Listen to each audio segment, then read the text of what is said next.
ರಾಜಧಾನಿ ಬೆಂಗಳೂರಿನಲ್ಲಿ ಸಣ್ಣದೊಂದು ಜಾಗ ತಗೊಬೇಕು, ನಮ್ಮದೇ ಆದಂತಹ ಸೂರು ಕಟ್ಕೊಬೇಕು ಅನ್ನೋದು ಬೆಂಗಳೂರಿನಲ್ಲಿ ವಾಸಿಸ್ತಾ ಇರುವಂತಹ ಬಹುತೇಕರ ಕನಸು. ಈ ಕನಸನ್ನೇ ಈ ಭೂಗಳ್ಳರು ಬಂಡವಾಳ ಮಾಡ್ಕೊಳ್ತಾ ಇರೋದು ಗೊತ್ತಾಗ್ತಾ ಇದೆ. ಈ ಅತ್ತೆ ಆಸ್ತಿನ ಅಳಿಯ ದಾನ ಮಾಡಿದ್ರು ಅಂತಾರಲ್ಲ, ಹಾಗೆ ಸರ್ಕಾರಿ ಜಾಗವನ್ನು ಯಾರಿಗೋ ಕೊಟ್ಟು ದುಡ್ಡು ಮಾಡುವಂತಹ ಒಂದು ಮಾಫಿಯಾ ಕೂಡ ಬೆಂಗಳೂರಿನಲ್ಲಿ ಶುರುವಾಗಿದೆ.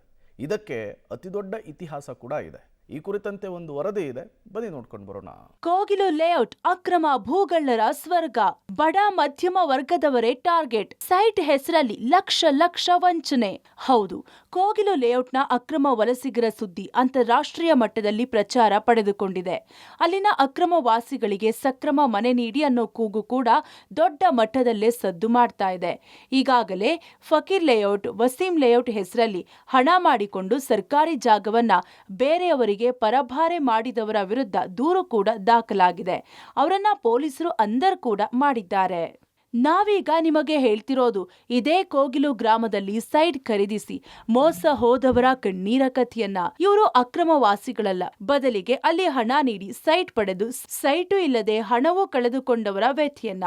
ಹೌದು, 2004ರಲ್ಲಿ ಇದೇ ಕೋಗಿಲು ಗ್ರಾಮದ ಸರ್ವೆ ನಂಬರ್ 100ಯಲ್ಲಿ ಶ್ರೀನಿವಾಸ್ ಅನ್ನೋ ಕಿಲಾಡಿ ಸೈಟ್ ಮಾಡಿ ಸುಮಾರು ಜನರಿಗೆ 3ರಿಂದ 5 ಲಕ್ಷಕ್ಕೆ ಮಾರಾಟ ಮಾಡಿದ್ದಾನೆ. ಆದರೆ ಸೈಟ್ ಖರೀದಿಸಿದ 2-3 ವರ್ಷಗಳಲ್ಲಿ ಸೈಟ್ ಪಡೆದಿದ್ದವರ ಜಾಗದಲ್ಲಿ ಬೇರೆಯವರು ಇದು ನಮ್ಮದು ಜಾಗ ಅಂತ ಕಾಂಪೌಂಡ್ ಹಾಕಿಕೊಂಡು ಸೈಟ್ ಖರೀದಿಸಿದವರನ್ನ ಹೊರಗೆ ಹಾಕಿದ್ದಾರಂತೆ. ಯಲಹಂಕ ಕೋಗಿಲು ಲೇಔಟಲ್ಲಿ 2006ರಲ್ಲಿ ನಾನು ನನ್ನ ತಾಯಿ ಹೆಸರಲ್ಲೇ ಪ್ರೇಮಿಳಾ GS ಅನ್ನೋರ ಹೆಸರಲ್ಲಿ ಯಲಹಂಕ ಸಬ್ ರಿಜಿಸ್ಟ್ರೇಷನ್ ಮಾಡುವ ಮುಖಾಂತರ ನಾನು ಯಲಹಂಕ ಕೋಗಿಲು ಲೇಔಟಲ್ಲಿ 30/40 ಸೈಟ್ ತಗೊಂಡಿದ್ದೆ. ಶ್ರೀನಿವಾಸ ಅನ್ನೋರು ನಮಗೆ ರಿಜಿಸ್ಟ್ರೇಷನ್ ಮಾಡಿಕೊಟ್ಟಿದ್ರು.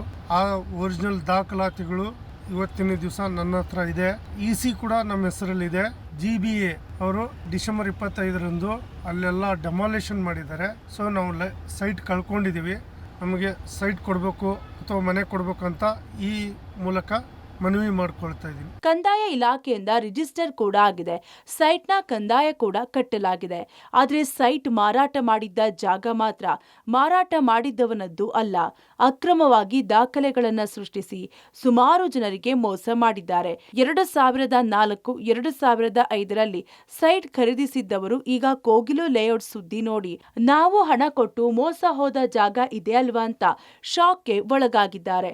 ಕೋಗಿಲ ಲೇಔಟ್ ಅಲ್ಲಿ ಶ್ರೀನಿವಾಸ್ ಅವರಿಂದ 2004ರಲ್ಲಿ ತಗೊಂಡು ಅದಕ್ಕೆ ಖಾತೆ ಕಂದಾಯ ಎಲ್ಲ ಕಟ್ಟಿದ್ದೀವಿ. 100-150 ಮನೆ ರೆಡಿ ಆಗಿತ್ತು. ಕೇಳಿದ ಗೌರ್ಮೆಂಟ್ ಜಾಗ ಇದು, ನಿಮ್ಗೆ ಯಾರು ಕೊಟ್ಟವರು, ಆದ್ರಿಂದ ನಿಮಗೆ ಜಾಗ ಇಲ್ಲ ಇಲ್ಲಿ, ನಿಮ್ಗೆ ಯಾರು ಕೊಟ್ಟಿದ್ದಾರೆ ಅವ್ರನ್ನ ಕೇಳಿದ್ರೆ ಇಲ್ಲ ನಮ್ಗೆ ಗೊತ್ತಿರಲ್ಲ ಅಂತ ಹಂಗೆ ಹೇಳಿದ್ರು. ಇದು ನಮ್ಮ ಹೆಸರಲ್ಲಿ ಆಗಿತ್ತು, ಆದ್ದರಿಂದ ನಿಮ್ಗೆ ಕೊಟ್ಟಿದ್ದೀವಿ ಅಂತ ಹೇಳಿದ್ರು. ಪೊಲೀಸ್ ಸ್ಟೇಷನಿಗೆ ಕಂಪ್ಲೇಂಟ್ ಕೊಟ್ವಿ, ಈ ಥರ ನಮ್ಮ ಜಾಗನೆಲ್ಲ ಬಂದು ಅಕ್ವೈರ್ ಮಾಡಿ ಅಂದ್ಬಿಟ್ಟು ಯಾರನ್ನೆಲ್ಲ ಕರೆಸ್ಬಿಟ್ಟು ಇಲ್ಲ ನಿಮ್ಮ ಜಾಗ ಅಲ್ಲಿ ಯಾವುದೂ ಇಲ್ಲ, ಇದೆಲ್ಲ ಗೌರ್ಮೆಂಟ್ ಜಾಗ, ನಿಮಗೆ ಬರೋದೆಲ್ಲ ಜಾಗ ಇದೆ ಅಂತ ಹೇಳಿದ್ರು. ಶ್ರೀನಿವಾಸನ್ ಅವರು ಸುಮಾರು ಒಂದು 2-3 ವರ್ಷ ಆಯ್ತು ಅವ್ರು ತೀರೋದ್ರು. ಈಗ ಯಾರನ್ನ ಕೇಳಂಗೂ ಇಲ್ಲ ನಮಗೆ ಜಾಗ, ಬರೀ ಪೇಪರ್ ಇಟ್ಕೊಂಡು ಎಲ್ಲ ರಿಜಿಸ್ಟರ್ ಎಲ್ಲ ಆಗಿದೆ, ಖಾತೆ ಕಂದಾಯ ಎಲ್ಲ ಕಟ್ಟಿದ್ವಿ, ದುಡ್ಡೆಲ್ಲ ಕೊಟ್ಟಿದ್ದೀವಿ.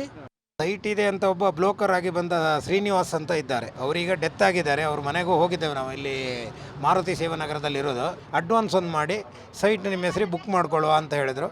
ಆಮೇಲೆ ಬುಕ್ ಮಾಡಿತು, ನಮಗೂ ಪರವಾಗಿಲ್ಲ ಅಂತ ಬಿಟ್ಟು ಸ್ವಲ್ಪ ಆ ಕಡೆ ಈ ಕಡೆ ಇದ್ದವ್ರ ಹತ್ರ ಎಲ್ಲ ಸಾಲ ಮಾಡಿ ಸೈಟ್ ತಗೊಂಡಿವಿ ಸರ್. ಇದರಲ್ಲಿ ಯಲಹಂಕದಲ್ಲಿ ಸಬ್ ರಿಜಿಸ್ಟ್ರ್ ಆಫೀಸಿಗೆ ಬರೋ ಕೇಳಿದರು, ಅಲ್ಲಿ ರಿಜಿಸ್ಟರ್ ಮಾಡಿ ಕೊಟ್ಟರು.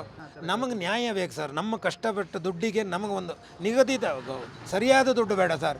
ಈಗ ನಾವು ಎಷ್ಟು ಖರ್ಚು ಮಾಡಿದ್ದೀವಿ ಆ ದುಡ್ಡಿಗೆ ನಮಗಾದರೂ ಬೇಕಲ್ವ ಸರ್. ನಾವು ಕಷ್ಟಪಟ್ಟು ದುಡ್ಡಲ್ವ ಸರ್. ಈಗಾಗಲೇ 20 ವರ್ಷಗಳೇ ಕಳೆದಿದೆ. ಹಣ ಕೊಟ್ಟವರು ಹಣವೂ ಇಲ್ಲದೆ ಸೈಟು ಇಲ್ಲದೆ ಇನ್ನೂ ಬಾಡಿಗೆ ಮನೆಯಲ್ಲೇ ಇದ್ದಾರೆ. ಸೈಟ್ ಮಾಡಿ ಮಾರಾಟ ಮಾಡಿದ್ದ ವ್ಯಕ್ತಿಯು ಮೃತಪಟ್ಟಿದ್ದಾನೆ. ಕೋಗಿಲು ಗ್ರಾಮ ಮಾತ್ರ ಇನ್ನೂ ಭೂಗಳ್ಳರ ಅಡ್ಡವಾಗಿಯೇ ಇದೆ. Maruti, public TV, Bengaluru.